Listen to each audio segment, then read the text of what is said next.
Hello दोस्तों, मैं अनुज मौर्य आप सबके सामने हाजिर हूँ वापस से इंटरनेट एंड www का क्वेश्चन सीरीज लेकर के। इस चैप्टर का पहला वीडियो है ये और हम इस चैप्टर्स में क्वेश्चंस के साथ साथ कॉन्सेप्ट को भी देखते हुए चलेंगे। तो आइए स्टार्ट करते हैं इस क्लास को भी। उम्मीद है आप सबने इससे पहले वाले वीडियोस देख लिए होंगे जिसमें हमने चैप्टर 1 चैप्टर 2 कंप्लीट कर लिए हैं। ठीक है, तो आज हम बात करते हैं चैप्टर नंबर इंटरनेट और www जो कि चैप्टर नंबर 6 है। और बाकी जो आपके चैप्टर हैं 3rd 4th 5th इनके वीडियोस भी आपको अब तक मिल चुके होंगे। ठीक है ना, तो आइए स्टार्ट करते हैं भाई। पहला क्वेश्चन आप सबके सामने कंप्यूटर स्क्रीन पे है। What is a computer network?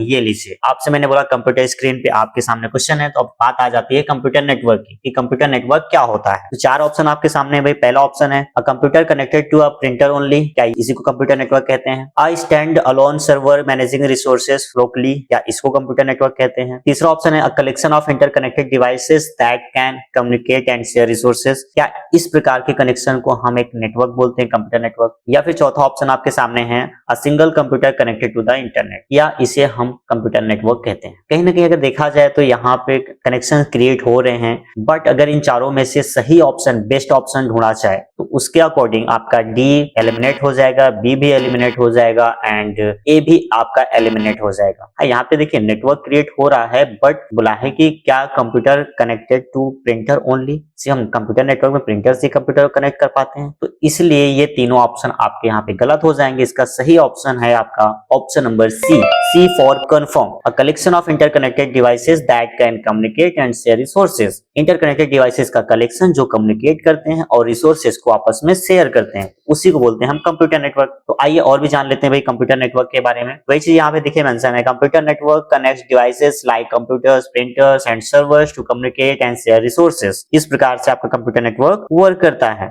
Example के तौर पे आपको फाइल शेयर करना हो गया, इंटरनेट एक्सेस करना हो गया, ये सारी चीजें आप इस प्रकार से कर सकते हैं। तो आगे बढ़ते भाई क्वेश्चन नंबर 2 की तरफ। क्वेश्चन नंबर 2 आपके सामने है, which component is not part of computer network.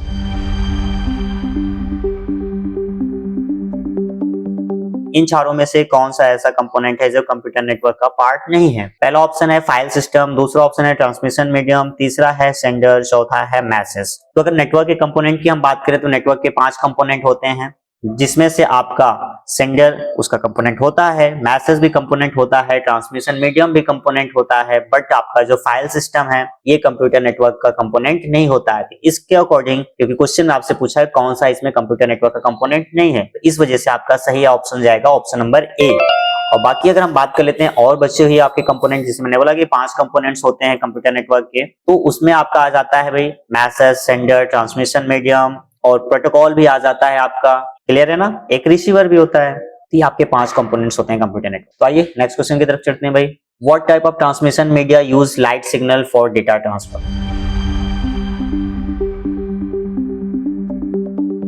किस प्रकार की ट्रांसमिशन मीडिया में लाइट सिग्नल का इस्तेमाल किया जाता है डेटा के ट्रांसफर के लिए। तो अब देखते हैं भाई कौन सा ऐसा ट्रांसमिशन मीडिया है। पहला ऑप्शन आपके सामने है रेडियो वेव्स। बिल्कुल नहीं, आपका रेडियो वेव्स तो हो ही नहीं सकता, इसमें तो रेडियो वेव्स के फॉर्म में डेटा का ट्रांसमिशन होता है। दूसरा ऑप्शन आपका सामने है फाइबर ऑप्टिक्स केबल। जी हाँ, ये आपका फाइबर ऑप्टिक्स केबल ही होता है जिसमें आपका डेटा लाइट के सिग्नल्स के फॉर्म में ट्रांसमिट होता है। इसका सही आंसर हो जाएगा ऑप्शन नंबर बी। बाकी आपका जो ऑप्शन नंबर सी है coaxial cable and option number D है ट्विस्टेड पेयर केबल्स, ये भी एक प्रकार से आपका ट्रांसमिशन मीडिया होता है जिसके थ्रू हम डेटा को ट्रांसफर करते हैं। बट यहाँ पे आपसे पूछा था लाइट सिग्नल्स के फॉर्म में डेटा ट्रांसफर कौन सा करता है, तो आपका फाइबर ऑप्टिक केबल ही होता है। ये बहुत ही ज्यादा सिक्योर होता है भाई। चलिए और भी जानकारी ले लेते हैं भाई फाइबर ऑप्टिक्स केबल के बारे में। तो fibre optics cable use light pulses to transmit data over long distance at high speed. बहुत तेजी से ज्यादा दूरी तक ये डेटा को ट्रांसफर कर पाते हैं।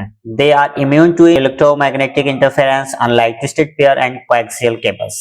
क्लियर। तो ये अगर आपको कभी भी सिक्योरिटी के साथ और स्पीड में एंड लार्ज डिस्टेंस तक डेटा ट्रांसफर करना है तो आपको मैं सजेस्ट करूंगा भाई आप फाइबर ऑप्टिक्स केबल का इस्तेमाल कर सकते हैं। बट जो आपका फाइबर ऑप्टिक्स केबल्स हैं ये थोड़े से कॉस्टली होते हैं, तो महंगे भी पड़ते हैं, इसलिए आम इंसान इसको इस्तेमाल नहीं कर सकता जनरल केस में। अगला क्वेश्चन है आप सबके सामने भाई, which of the following is an example of unguided media.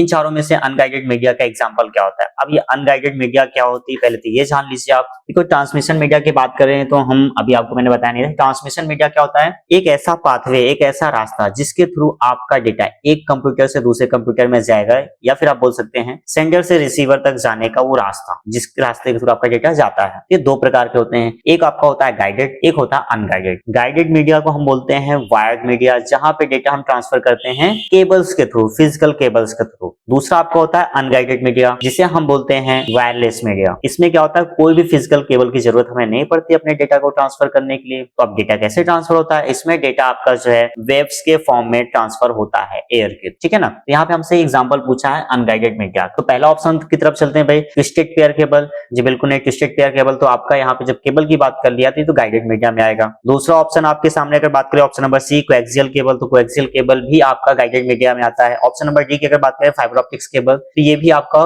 Guided media का एग्जांपल है। तो अगर हम ए, सी और डी को देखें तो ये आपके गाइडेड मीडिया के एग्जांपल हैं। इस वजह से ये तीनों के यहाँ पे क्या हो जाएंगे, गलत हो जाएंगे भाई, ये तीनों ऑप्शंस गलत हैं। तो सही ऑप्शन हमारे पास इकलौता ही बचा है option number B, B for boundary, radio transmission. Radio transmission जो आपका अनगाइडेड मीडिया का एग्जांपल है। और इसी प्रकार से आप सबको भी एग्जाम में ऑप्शंस को एलिमिनेट करना है, क्योंकि मैंने पहले भी बता रखा आपको, अगर आप एक सही आंसर ढूंढेंगे तो भाई बहुत कम चांसेस हो सकते हैं कि आपका क्वेश्चन सही हो। लेकिन अगर आप पहले ही 3 गलत ऑप्शंस ढूंढ लेते हैं कि कौन कौन से 3 ऑप्शन ऐसे हैं जो गलत हैं, तो आपकी यहाँ पे फुल श्योरिटी होती है कि आपका आंसर सही होगा। क्लियर है ना? इस प्रकार से आप सारे क्वेश्चंस को धुआं कर सकते हैं एग्जाम में, बाकी आप सबकी मर्जी। Unguided media wireless communication uses signals like radio waves, microwaves, infrared for data transmission without physical cable. बिना फिजिकल केबल के जो हम डेटा ट्रांसफर करने के लिए इन सारे वेव्स का इस्तेमाल करते हैं, उसे बोलते हैं अनगाइडेड मीडिया। आइए क्वेश्चन नंबर 5 की तरफ बढ़ते हैं। क्वेश्चन नंबर 5 है आपके सामने, what is multiplexing in networking?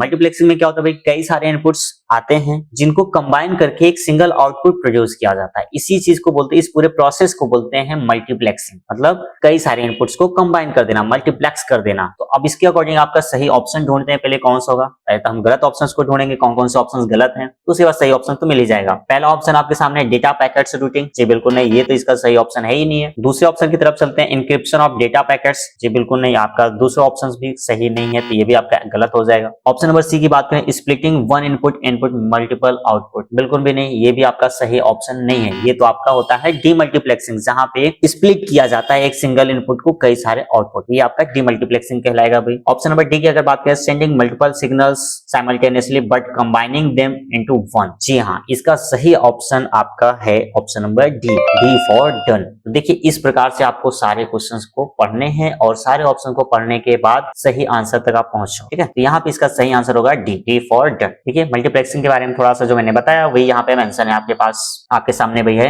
Screen पे। तो multiplexing allow multiple signals to be combined into one channel to optimise bandwidth uses. Techniques include TDM time division multiplexing and FDM frequency division multiplexing. अच्छा, मैं आपको एक real life से example relate करके देता हूँ। तो ये मल्टीप्लेक्सिंग का एग्जांपल आपको इस प्रकार समझा देता हूँ मैं। सपोज कीजिए कि आप लोग क्या करते हैं भाई, आप कॉलेज में पढ़ रहे हो, बस सर्विस का इस्तेमाल करते हो। जब बस क्या करती है, आप सभी स्टूडेंट्स को अलग अलग जगह से रिसीव करती है और एक बस के थ्रू ले जाकर कॉलेज में छोड़ देती है। आप सबको अलग अलग लोकेशन से उठाना, मतलब मल्टीपल इनपुट्स हो गए। फिर मल्टीपल इनपुट्स को क्या किया जाता है, एक कम मल्टीप्लेक्स कर दिया जाता है एक सिंगल फॉर्म में। तो आप सबको एक बस में बैठाला गया और आपके कॉलेज तक छोड़ा जाता है। तो इसी चीज को बोलते हैं मल्टीपल इनपुट्स को कंबाइन कर देना, मल्टीप्लेक्स कर देना एक सिंगल आउटपुट। समझ में आया? इसी का जस्ट उल्टा हो जाता है। जब आप कॉलेज पहुंचते हैं तो आपके बस से आप लोग निकलते हैं, एक सिंगल इनपुट होता है। इसके बाद आप लोग अलग अलग अपने डिपार्टमेंट में चले जाते हैं, अपने अपनी क्लासेस में। तो वहां पे डीमल्टीप्लेक्स मतलब सेपरेट हो जाते हो आप। ये होता है आपका मल्टीप्लेक्सिंग एंड डीमल्टीप्लेक्सिंग। तो आइए अगले क्वेश्चन की तरफ चलते हैं भाई। Question number 6, which mode allow both sender and receiver to send data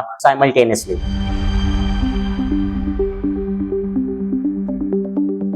ऐसा कौन सा ट्रांसमिशन मोड है जहां पे सेंडर और रिसीवर एक साथ डेटा को सेंड कर सकते हैं साइमल्टेनियसली, मतलब होता है ऑन अ सेम टाइम। तो पहला ऑप्शन आपके सामने है मल्टीप्लेक्स, दूसरा है फुल डुप्लेक्स, तीसरा है हाफ डुप्लेक्स एंड चौथा है सिंप्लेक्स। तो यहाँ पे मैं तो पहले भाई गलत ऑप्शंस को ढूंढ लेता हूँ। तो यहाँ पे सिंप्लेक्स तो आपका होगा नहीं, कि सिंप्लेक्स में क्या होता है भाई, एट अ टाइम या तो आप डेटा सेंड कर सकते हैं या तो डेटा को आप रिसीव कर सकते हैं। अगर हाफ डुप्लेक्स की बात करें तो यहाँ पे आप डेटा भेज सकते हैं, रिसीव कर सकते हैं, but one by one respectively होता है। मल्टीप्लेक्स तो होगा नहीं, मल्टीप्लेक्स करना मतलब होता है कंबाइन कर देना। अब इसका सही ऑप्शन आपका बचा इकलौता option number B for boundary. इसका सही आंसर होगा फुल डुप्लेक्स। तो फुल डुप्लेक्स एक ऐसा ट्रांसमिशन मोड है जहां पे सेंडर और रिसीवर एक साथ डेटा को सेंड और रिसीव कर सकते हैं। उम्मीद है सबको समझ में आ चुका होगा भाई, मैंने फुल डुप्लेक्स समझा दिया आपको। इसका एक एग्जांपल आप समझ सकते हो, जो फोन कॉल्स पे आप लोग बातें करते हो तो एक साथ दोनों पार्टी आपस में चिल्ला लेते हैं, भले समझ में किसी को कुछ भी ना आए, ये आपका फुल डुप्लेक्स का एग्जांपल होता है। और अगर बात कर लें हाफ डुप्लेक्स के एग्जांपल, तो आपने देखा होगा वॉकी टॉकी, एक बोलता है दूसरा सुन रहा होता है, फिर दूसरा बोलता है पहला सुन रहा होता है, इस प्रकार से। और सिंप्लेक्स की अगर हम बात करें तो रेडियो फ्रीक्वेंसी जो आपके घर तक आती है, रेडियो आप सुनते हैं एफएम रेडियो, वो आपका सिंप्लेक्स का एग्जांपल हो जाएगा। क्वेश्चन नंबर 7 की अगर हम बात करें तो what is the primary function of a protocol in a computer network.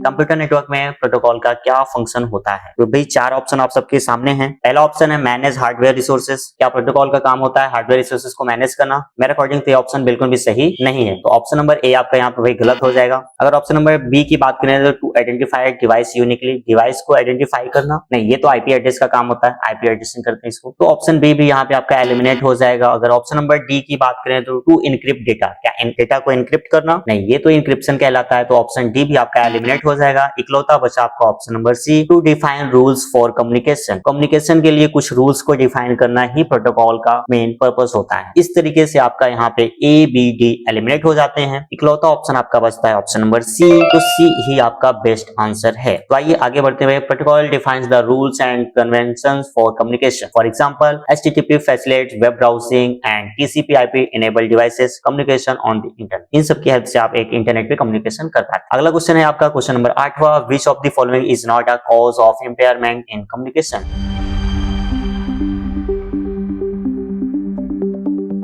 Communication के दौरान पे जो कुछ ना चाहते हुए गलतियां हो जाती हैं, डेटा के साथ कमियां आ जाती हैं, उसी को बोलते हैं इम्पेयरमेंट कॉज। यानी मतलब कुछ ऐसे फैक्टर्स जो आपके डेटा को क्वालिटी में प्रॉब्लम्स क्रिएट कर दें, डेटा की क्वालिटी को डिग्रेड कर दें, कम कर दें, उसी को बोलते हैं इम्पेयरमेंट कॉज। तो यहाँ पे हमसे पूछा है इसमें से कौन सा इम्पेयरमेंट का कॉज नहीं है, तो आपको अगर याद हो भाई तो हमने पढ़ रखा है इम्पेयरमेंट कॉजेस 3 होते हैं। कौन कौन से होते हैं? अगर आपको ये याद है तो भाई आप यहाँ पे तो गलत ऑप्शन ढूंढ ही लेंगे। तो पहला ऑप्शन की अगर बात करें डिस्टॉर्शन, हाँ जी ये तो होता है इम्पेयरमेंट कॉज। इसमें क्या होता है, डेटा के क्वालिटी में कमी आ जाती है, या फिर आपके डेटा कई बार अगर आप कोई इमेज को कॉपी करते हैं और कॉपी करके पेस्ट करते हैं तो उसके क्वालिटी में कमी आ जाना, या फिर ग्लिच आ जाना वीडियो वगैरह फाइल में, ठीक है ना। अगर ऑप्शन नंबर बी की बात करें नॉइज, अनवांटेड साउंड्स का आना, बैकग्राउंड म्यूजिक जो आपके किसी भी काम के ना हो, आपके पूरे कम्युनिकेशन को बर्बाद कर रहे हो, तो होते हैं नॉइज। भाई नॉइज भी आपका इम्पेयरमेंट कॉज है। अगर ऑप्शन नंबर सी की बात करें तो इंक्रिप्शन, इंक्रिप्शन आपका इम्पेयरमेंट कॉज नहीं होता है, तो इसका सही आंसर हो जाएगा option number C for confirm. बाकी डी भी आपका है एटेन्युएशन, ये भी इम्पेयरमेंट कॉज है। इसमें क्या होता है कि जब आप सोर्स से दूर चले जाते हैं या सोर्स आपसे दूर चला जाए तो सिग्नल्स वीक होने के कारण आपको उसकी सोर्स की आवाज क्या है सुनाई नहीं पड़ती है, ठीक है ना। मैं यहाँ पे इम्पेयरमेंट कॉजेस तीनों समझा दिए हैं आपको भाई, उम्मीद है सबको समझ में आ चुका होगा। चलिए अगले क्वेश्चन की तरफ चलते हैं। Question number 9, who is created with the invention of WWW?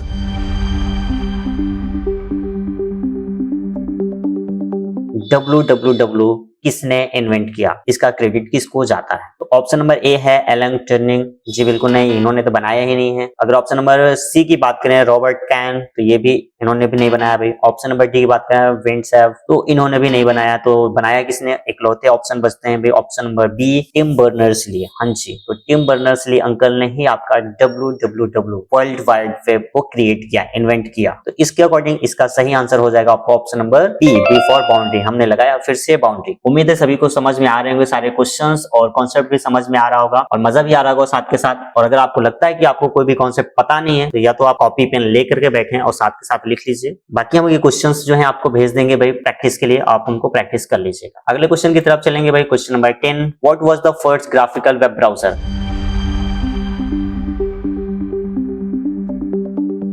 पहला ग्राफिकल वेब ब्राउजर कौन सा था? पहला ऑप्शन है NCSA मोज़ेक, दूसरा ऑप्शन है वर्ल्ड वाइड वेब, तीसरा है इंटरनेट एक्सप्लोरर, चौथा है नेटस्केप नेविगेटर। तो इन चारों में से पहला ग्राफिकल वेब ब्राउजर कौन सा था ये पूछा। तो भाई अगर हम वर्ल्ड वाइड वेब की बात करें तो ये पहला नॉन ग्राफिकल वेब ब्राउजर था, बट आपका पहला ग्राफिकल वेब ब्राउजर था mosaic, NCSA mosaic. Option number A सही हो जाएगा भाई।